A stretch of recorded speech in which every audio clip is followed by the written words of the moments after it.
Well, in your business news, analysts say the Reserve Bank's hold on the interest rate was expected by the market.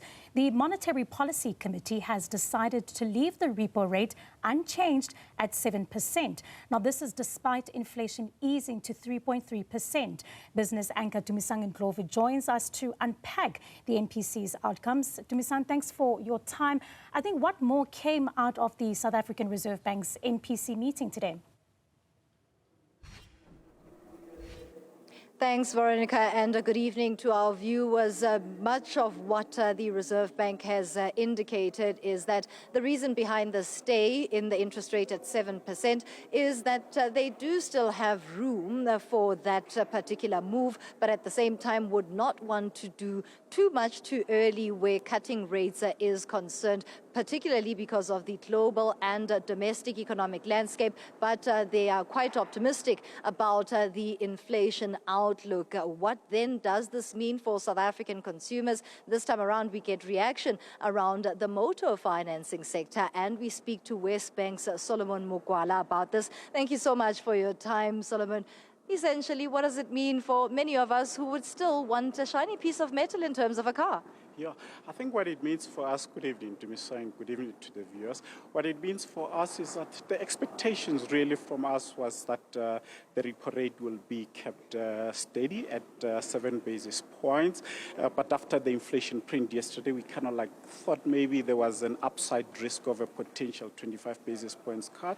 Since September 2024, we have seen the SARB really cut interest rate by 125 basis points, and that has really stimulated the motor market, and we have seen an increase in new vehicle sales. And as the cycle continued to reduce, we can definitely see that correlation. And it's been quite fascinating to watch how, South African consumers are tapping into the car market, especially because there is so much variety. But what you referenced about the interest rate cuts that we have got into with regards to 2025, it then speaks volumes about how much more maybe we can expect as an early Christmas present. Do you forecast or foresee that in the near term? We definitely see a further interest rate cut this year. We see a 25 basis points interest rate cut before the end of the year. Obviously, market dynamics, inflation, and so on will probably dictate what the SARB decides on. What's also interesting is new entrants in the market. What are the current trends with who exactly is buying cars? Yeah. I think what's interesting is that if you look at the NAMSA stats, which is the automobile council for the August numbers, they've shown that we've been experiencing 11 consecutive months of sales growth in the automotive industry. And if you look at that growth, it's really mainly driven by lower interest rate. We've seen that 125 basis points cuts in September 2024. We've seen lower inflation really alleviating the pressure from pockets of consumers and businesses. We have also seen a bit of relief as well from the pumps, but also the trends that we're seeing is that we're really seeing that increased purchase as well in the more affordable Asian brands. I'm glad that you raised that part about affordable brands. Of course, what the Asian manufacturers in terms of coming into South Africa have done is pricing. How much of that plays into the activity within this market?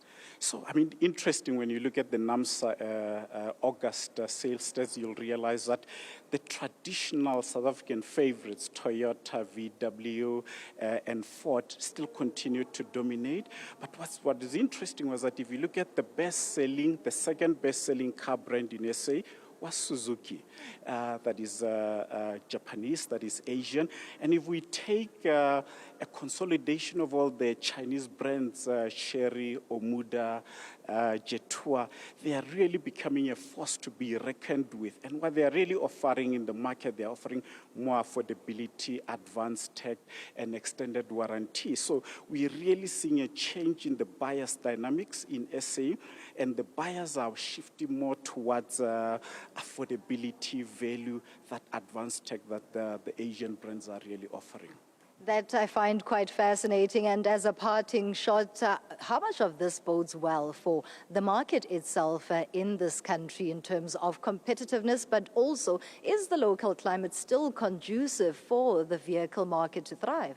Absolutely. I mean, we still expect introduction of more Asian brands into the SA market as well. So with that, we expect a bit more of new brands to come through to continue to disrupt the motor market. But at the same time as well, South Africans are really saying we want affordability, we want more value.